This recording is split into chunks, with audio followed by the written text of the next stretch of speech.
You don't become chaste when you try harder. You become chaste when something inside you goes quiet, when the need to be chosen disappears, and your presence stops reaching outward for approval. At first it feels subtle. You speak less. You react slower. You no longer adjust your behavior to secure an outcome. And without realizing it, people, especially women, begin to reorient around you. Not because you changed tactics, but because your emotional center moved inward. Most men never notice this shift. They feel it only as confusion.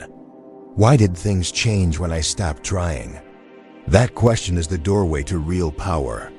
If you value clarity, composure, and mastery over your own mind, consider staying connected, subscribe, leave a like, or comment, so this message reaches more men who are ready to stop performing and start commanding. Because in a moment, I'm going to show you the exact psychological principle behind this shift, why it works, why it can't be faked, and why once you see it, you won't move through the world the same way again. Stay right here. You have felt this transition before, even if you never paused long enough to give it a name, because it does not announce itself with confidence or bravado, but instead arrives as a quiet internal reordering where the constant background noise of anticipation, self-monitoring, and emotional negotiation slowly dissolves without resistance. Where you once measured yourself against reactions, adjusted your tone to secure interest, or leaned forward psychologically in search of validation, there is now an unfamiliar stillness that replaces effort with presence and urgency with patience, as though your attention has finally returned home after being scattered outward for years. Imagine the version of yourself who entered rooms searching rather than arriving, whose posture subtly shifted toward approval, whose words were calibrated not for truth but for outcome, and whose internal state rose and fell according to signals that were never meant to govern a man's sense of worth. Now imagine entering the same space after the shift has taken root, where your movements are unhurried, your awareness is wide rather than sharp, and your energy no longer presses against the world, but rests within it, grounded and unmoved like something that does not need permission to exist where it stands. You are not colder, and you are not detached in the way men pretend to be when they are still watching for reactions, but rather composed in a way that feels self-contained, as though your emotional gravity has increased, simply because it no longer leaks outward in search of confirmation. This is where perception begins to change, not through action, but through absence, because the human mind is exquisitely sensitive to what no longer behaves as expected, and when familiar patterns fail to complete themselves, attention sharpens and curiosity quietly takes hold. Across the room, or across a conversation, or across a silence that lingers longer than it used to, something registers at an instinctual level, not as attraction yet, but as recalibration, as the subtle realization that the usual dynamics no longer apply, and that the center of gravity has shifted without explanation. You did not withdraw to provoke, and you did not restrain yourself to gain leverage, because the restraint emerged naturally once your sense of direction stopped pointing outward. And it is precisely this lack of performative intent that gives the moment its weight. Expectation collapses quietly when effort disappears, and in that collapse the mind searches for meaning, projecting value onto what no longer competes, no longer persuades, and no longer asks to be chosen, because what stands still while others move is often mistaken for power. You experience none of this as victory or strategy, but as space returning to you, as time slowing down, and as an unfamiliar sense of authority settling into your posture, not because the world changed, but because you are no longer negotiating with it. Small details begin to surface that you do not chase or analyze, such as attention that arrives without effort, tones that soften without request, and questions that replace assumptions, all of which confirm something you already feel internally but have not yet articulated.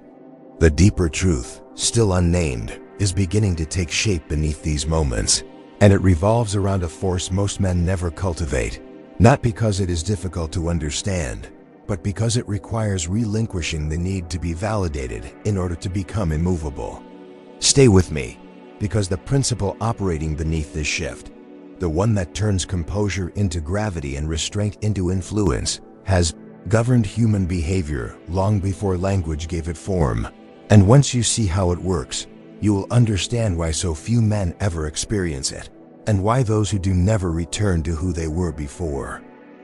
As the days pass, you begin to notice that this composure does not demand maintenance, because it is not an act you are holding together, but a byproduct of alignment, the natural consequence of having withdrawn your identity from outcomes and placed it instead inside standards that do not fluctuate with response. You wake with a steadier rhythm, move through obligations without friction, and speak with an economy that surprises even you, not because you are withholding, but because you no longer feel compelled to fill space that does not require your voice. And this restraint gives your presence a density that cannot be manufactured. In conversations, you listen without scanning for advantage, and this listening is felt as strength rather than passivity, because it signals that your attention is not a resource you dispense to secure belonging, but something you offer selectively according to an internal hierarchy that others sense even if they cannot articulate it. What changes most is not how others treat you, but how little effort it takes to remain yourself when expectations rise, when emotions enter the room, or when subtle tests appear in the form of delayed replies, mixed signals, or attempts to provoke reaction, all of which once would have pulled you off center without your awareness. Now when tension appears, you do not rush to resolve it, and when uncertainty surfaces, you do not move to soothe it, because you understand instinctively that unresolved space is not a threat to a grounded man, but a mirror that reveals who needs clarity more than the other. There is a scene that repeats itself in different forms, whether in a quiet exchange, a prolonged silence, or a moment where a decision must be made without explanation. And in each case you choose alignment over appeasement, not out of defiance, but because your internal order no longer bends to preserve comfort at the cost of self-command.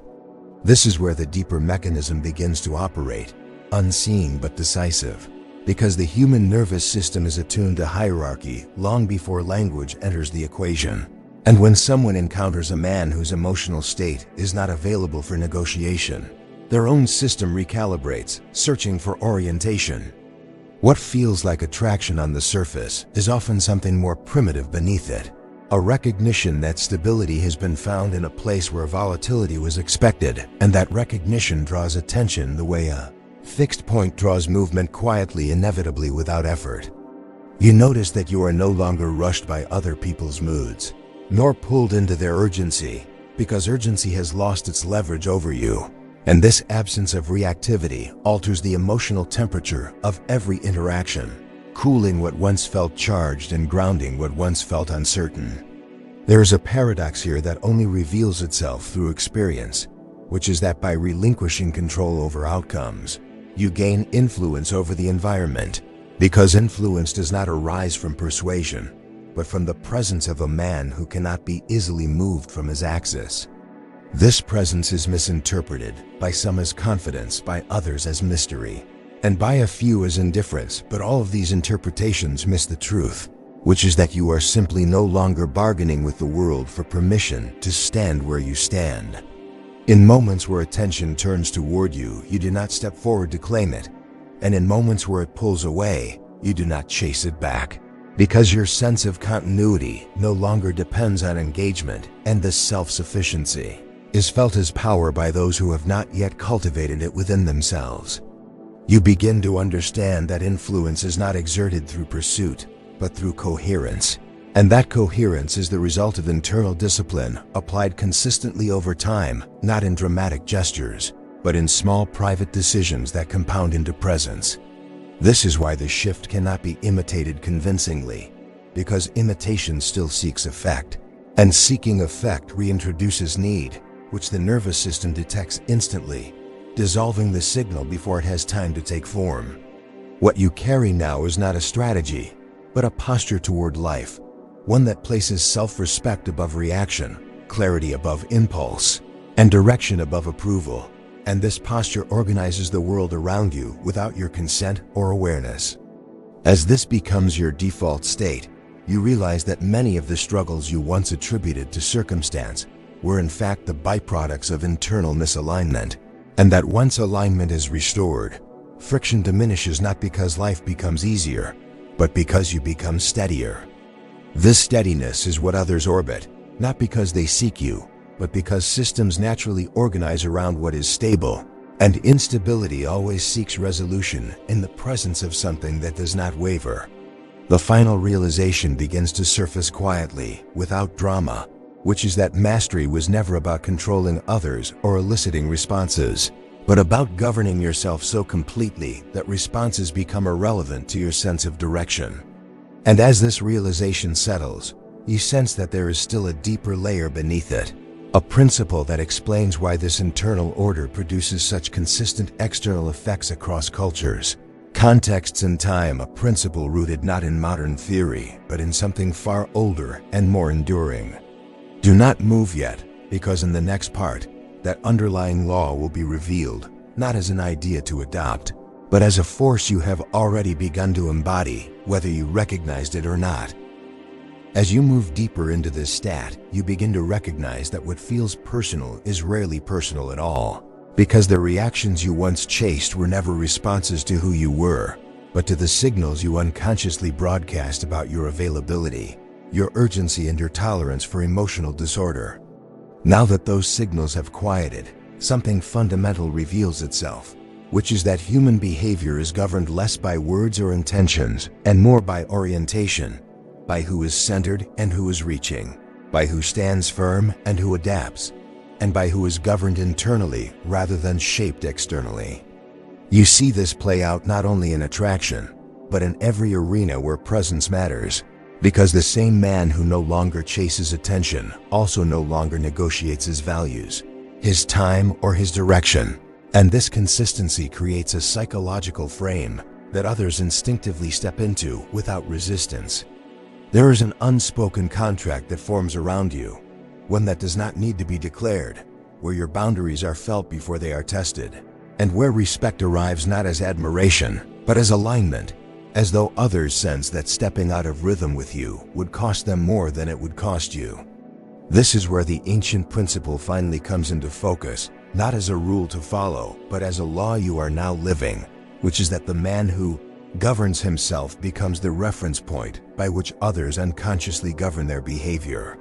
It explains why silence gains weight when it is not used as a weapon, why patience feels authoritative when it is not strategic, and why composure carries more influence than intensity ever could. Because intensity reveals investment in outcome, while composure reveals independence from it. You understand now why attempts to manufacture this effect always fail. Because the moment a man restrains himself to provoke reaction, he has already surrendered the very self-command that makes restraint meaningful, and the nervous system of others detects that fracture instantly. What you are embodying instead is coherence, the rare alignment between thought, emotion, and action, where nothing leaks, nothing compensates, and nothing performs. And this coherence stabilizes interactions the way gravity stabilizes motion, without force, without announcement. You notice that even conflict changes its shape around you, becoming shorter, quieter, and less dramatic, because drama feeds on reactivity, and reactivity no longer finds purchase in a man who does not outsource his equilibrium to circumstance. When attention arrives, you meet it without inflation, and when it withdraws, you remain unchanged.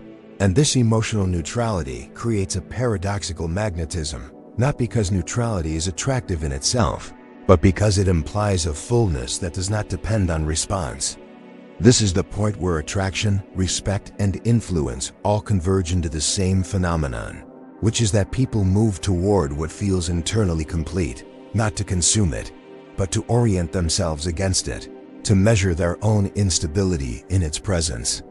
You are no longer seeking to be understood, because you understand yourself, and you are no longer seeking to be chosen, because you are choosing how you move through the world with intention, restraint, and quiet authority. The world responds not because it owes you anything, but because systems always reorganize around what is stable, and instability always reveals itself in the presence of someone who cannot be pulled off center.